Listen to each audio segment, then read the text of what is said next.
Because if it's not, eventually, it comes out, especially if there are episodes, and you know this, you're going to see this in all the years that you have in front of you, failure, job failure specifically, I would say, for men and for women.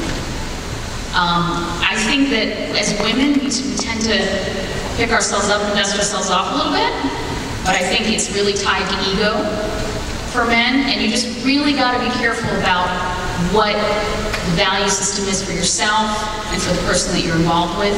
Make sure it's so compatible, and please do me one favor. Would you please talk about money before you get married? You need to bring it back to money. Please talk about money. And I'm not talking about going online and sneaking and looking up credit scores and stuff. That's not cool, okay? I'm talking about just really simple conversations about money. I'll find out your credit score. But, you know, let's say that you are at that restaurant, right? How does the bill get paid? Is it comfortable for you? I had a young girl come up to me, she's dating this guy for 5 months. She says, Carmen, every time the bill comes, I get like really uncomfortable. Did you say anything about it? Did you talk about it? She's like, no, it makes me uncomfortable. I'm like, honey, please. You're in line with this man and this makes you uncomfortable? You need to have these conversations before children come, before you get married, before all those other things happen, before you buy a home together. Please don't co-sign anything. So just have these conversations. Please, ladies. I think sometimes as women, you know, we're so strong, we're so powerful, we do so much, but sometimes we just feel like, well, you know, we want to make sure he feels like a man. You know, I don't want to talk about the money. No, talk about it because it's really part of that value system, and see if you are compatible as a couple for the long term. You know, you asked a good question. You said, where were we when we were in college? And I want to just be real. I remember just thinking about being married. I kind of peaked at a very early age, so I wanted to be married young. I've always wanted to be married. I've never doubted that I didn't. But I didn't know what the right man looked like, right? And so I kind of went through this process of, you know, just being very involved in school. And then when I did start to date, I was very selective. And I just did not go fast. Y'all understand what I'm saying? Did not go fast. And didn't go far. Took my time.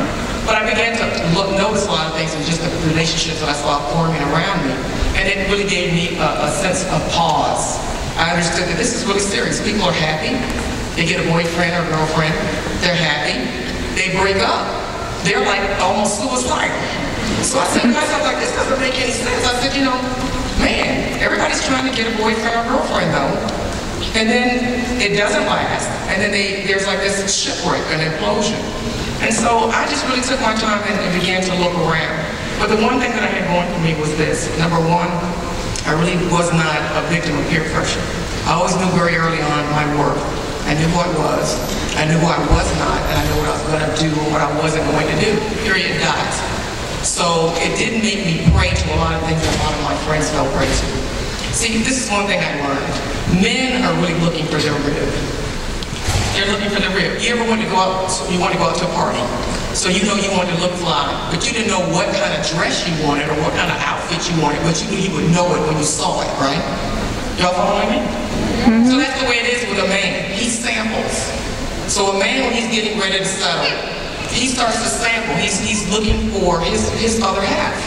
So he doesn't know what it looks like, but he knows he'll know when he sees it. So that's why they go to this one. It goes for a while, then they'll go to another one. But see, here's our problem, ladies. We don't know who we are, and we don't understand our value. And because we have a need to feel special, see, that's who we are. We don't select. I always thought that we chose. No, men choose. We either agree or disagree with their choice. But that need that we have, that drive to feel special, is what makes us want to be chosen. Now, if you think about what I'm saying, it's going to really register. You want to be chosen. You like it when a man, even if you don't like your children. You might not even be all of that, but you know, because he likes you, it's like, it does something for you, right? So the problem is that we're jumping so quick and fast in the bed. So when the man is sampling, we take his desire to be around us as, well, we got to close the deal.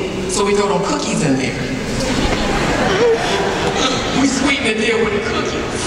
And so, you know, he sampled, and so he's saying, now, she got most of these things that I'm looking for, but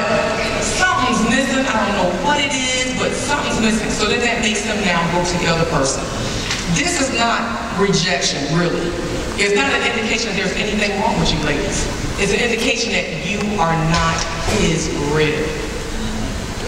And that means rejection is not an indication that there's anything wrong with you. It just means you are not meant to prosper in that relationship with that person. He just did you a favor.